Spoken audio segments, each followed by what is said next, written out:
खेड तहसील कार्यालयासमोर आपल्या जागेवर अतिक्रमण केलं म्हणून सलग 3 दिवस उपोषणाला बसलेले मोहम्मद हुसेन अब्दुल्ला परकार यांचे उपोषण खेड तालुका काँग्रेस साहित्याचे तालुकाध्यक्ष गौस खतीब यांच्या मध्यस्थीने तहसीलदार सुधीर सोनावणे, पोलीस निरीक्षक नितीन भोयर यांच्या आश्वासनानंतर तर सार्वजनिक बांधकाम अभियंता यांच्याबरोबर चर्चा करून उपोषण परकार या कुटुंबियांनी स्थगित केले।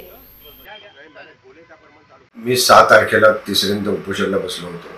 आज 8 तारखेला गौस खतीब, कमर मुकादम, तहसीलदार पी.आय. साहेब आणि मला आश्वासन दिले आहे त्यांनी की आम्ही मंगळवारपर्यंत ही तोडून घेऊ।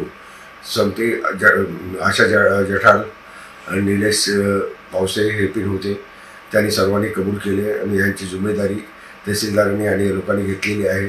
मंगळवारपर्यंत त्याची मी उमेद ठेवून हे केले। तसेच मला उपोषणाला कमीत कमी 60-65 लोकांनी उपोषणाला हजर होऊन मला हे साथ दिला, त्याचे पण मी आभार मानत आहे।